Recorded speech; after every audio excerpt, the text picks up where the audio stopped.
আসসালামু আলাইকুম। জানিয়ে দেব এই মুহূর্তে হাতে পাওয়া সর্বশেষ ভয়ঙ্কর কিছু আন্তর্জাতিক আপডেট বাংলা সংবাদ। শুরুতেই থাকছে সংবাদ শিরোনাম। শুরুতেই জানিয়ে দেব গাজায় ইসরায়েলি হামলায় 4 সাংবাদিক সহ নিহত 16। জানিয়ে দেব বেন গুরিয়নের ড্রোন হামলা, গাজায় আগ্রাসনের প্রতিশোধ ইয়েমেনের। এরপর রয়েছে নেতানিয়াহুর বিদায় চান 57 ভাগ ইসরায়েলি। সর্বশেষ থাকছে গাজার পথে গ্রেটার যা বলল ইসরায়েল।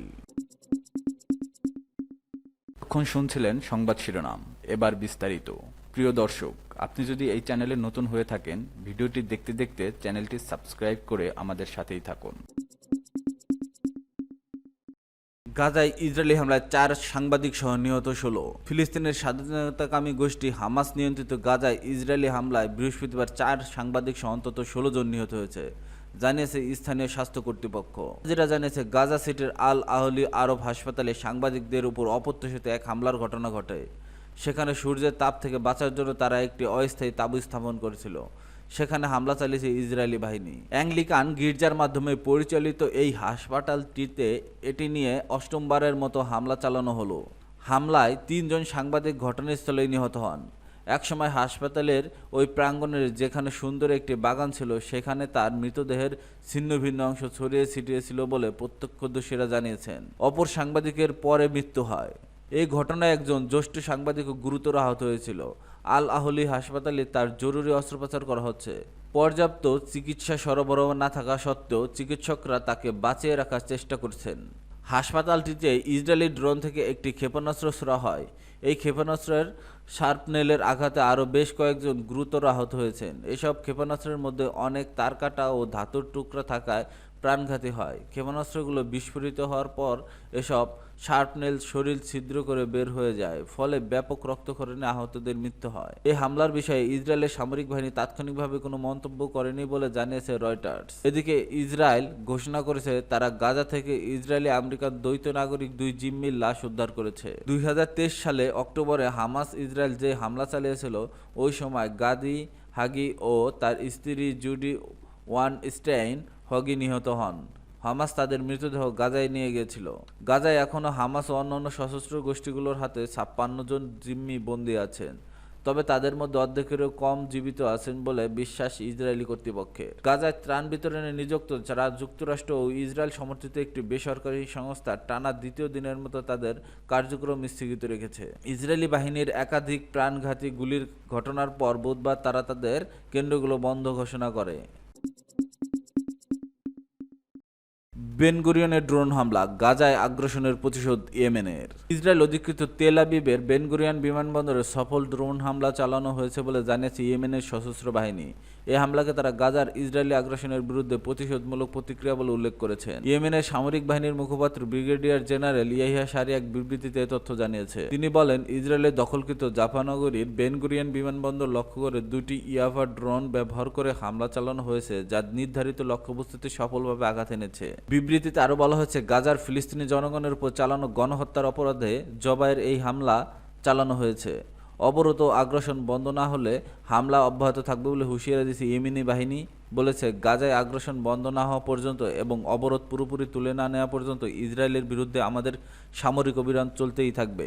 দখলদার ইসরায়েল 2023 সালের 7 অক্টোবর গাজার প্রতিরোধ বাহিনীর আল আকসা স্টর্ম নামে আকস্মিক হামলার মাধ্যমে ইসরায়েলের বিরুদ্ধে যুদ্ধ শুরু হয়। এরপর থেকে ইসরায়েল গাজায় ধ্বংসাত্মক বিমান হামলা ও স্থল অভিযান চালিয়ে আসছে। টানা 20 মাসে অব্যাহত আগ্রাসনে এ পর্যন্ত 54,600 এর বেশি ফিলিস্তিনি নিহত হয়েছে, যাদের বেশিরভাগই নারী ও শিশু। এমন প্রেক্ষাপটে আনসারুল্লাহ নেতৃত্বাধীন ইয়েমেনি সরকার খোলাখুলিভাবে ফিলিস্তিনি জনগণের পক্ষে সমর্থন ঘোষণা করে। একই সঙ্গে মধ্যপ্রাচ্যে মার্কিন ইসরায়েলি অবস্থানের বিরুদ্ধে সামরিক চাপ বাড়ান এবং হামলা চালাতে থাকে। এদিকে ইসরায়েলি বা মার্কিন সূত্র এখনও হামলার সত্যতা স্বীকার বা প্রত্যাখ্যান করেনি। তবে এটি সত্য হলে বেন গুরিয়ন বিমানবন্দরের হামলা একটি বড় প্রতীকী ও কৌশলগত চ্যালেঞ্জের ফলে বিবেচিত হবে। অন্যদিকে ইয়েমেনের এই ধারণা হামলার মধ্যপ্রাচ্যে ইসরায়েল বিরোধী জোটের সামরিক সক্ষমতার ইঙ্গিত বহন করে। নেতানিয়াহুর বিদায় চান 57 ভাগ ইসরায়েলি। ইসরায়েলের প্রধানমন্ত্রী বেনিয়ামিন নেতানিয়াহুকে ক্ষমতা থেকে বিদায় দিতে আগাম নির্বাচন চান 57% ইসরায়েলি। ইসরায়েল ভিত্তিক সম্প্রচার মাধ্যম চ্যানেল 12 এর উদ্যোগে দেশজুড়ে প্রচলিত এক জরিপে তথ্য জানা গেছে। জরিপে যারা নেতানিয়াহুর বিরুদ্ধে অবস্থান নিয়েছিল তাদের বক্তব্য, নেতানিয়াহু গাজায় আটকে থাকা ইসরায়েলি জিম্মি ও গাজার উপত্যকা শাসনকারী গোষ্ঠী হামাসকে নির্মূল করবেন বলে প্রতিশ্রুতি দিয়ে সেখানে অভিযান শুরু করেছিলেন। কিন্তু 1.5 বছরেরও বেশি সময় ধরে যুদ্ধ চলা সত্ত্বেও হামাসকে ধ্বংস করা যায়নি এবং সব জিম্মিকেও এখনও ফেরত পাওয়া যায়নি। ইসরায়েলের পার্লামেন্টের নেসেটে মোট আসন সংখ্যা 120টি। তাই কোনো দল বা জোট যদি সরকার গঠন করতে চায় তাহলে অন্তত 61টি আসনে জয়ী হতে হবে সেই দল বা জোটকে। জরিপের ফলাফল বলছে, এখন যদি ইসরায়েলি নির্বাচন হয় তাহলে নেসেট সবচেয়ে বেশি আসন পাবে এবং ইসরায়েলের সাবেক প্রধানমন্ত্রী নাফতালি বেনেতের নেতৃত্বাধীন রাজনৈতিক দল নিউ রাইট পার্লামেন্টে 24 আসনে জয়ী হবে বলে দলটি। এরপরেই দ্বিতীয় ও তৃতীয় অবস্থানে থাকবে যথাক্রমে নেতানিয়াহু নেতৃত্বাধীন দল লিকুদ পার্টি এবং ইয়ার গোলানের নেতৃত্বাধীন ডেমোক্রেটিক পার্টি। জরিপের ফলাফল আরো বলেছে যে বড় 3 দলের মধ্যে 58টি আসন ভাগাভাগির পর বাদবাকি আসনগুলোর মধ্যে আর দেরির নেতৃত্বাধীন শেষ পার্টি পাবে 10 আসন। অ্যাভিগেটর লিবারমানের নেতৃত্বাধীন ইসরায়েল বেহিতুন পার্টি পাবে 10 আসন। সাবেক প্রধানমন্ত্রী ইয়াহির লাপিদের নেতৃত্বাধীন ইয়েশ আদি পার্টি পাবে 9 আসন। ইয়ৎজাহাক গোল্ডেন পের নেতৃত্বাধীন ইউনাইটেড তোরা জুডাইজম পাবে 8 আসন।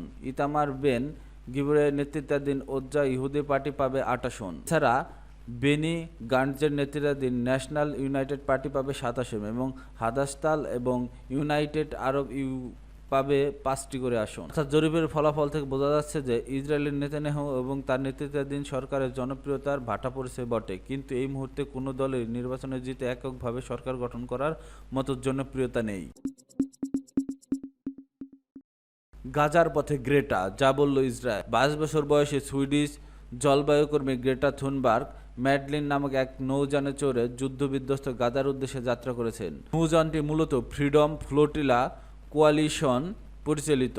এতে গাজার সাধারণ নাগরিকদের জন্য জরুরি ত্রাণ সামগ্রী বহন করা হচ্ছে। এদিকে গ্রেটার গাজা অভিমুখে যাত্রার খবর ছড়িয়ে পড়ার পর ইসরায়েলি এক শীর্ষ সামরিক মুখপাত্র হুঁশিয়ারি দিয়ে জানিয়েছেন তারা গ্রেটার এই নৌযান গাজায় পৌঁছানো বা ঠেকাতে প্রস্তুত। ইসরায়েলি প্রতিরক্ষা বাহিনীর মুখপাত্র ব্রিগেডিয়ার জেনারেল এফি ডেপ্রিন ব্রিটিশ সংবাদ মাধ্যম দ্য টাইমস অফ লন্ডনকে বলেন, এক্ষেত্রেও আমরা প্রস্তুত। সম্প্রতি বছরগুলোতে আমরা যে অভিজ্ঞতা অর্জন করেছি সেই অনুযায়ী কাজ করব। তবে ইসরায়েল কী ধরনের পদক্ষেপ নিতে পারে সেই বিষয়ে তিনি বিস্তারিত বলেননি।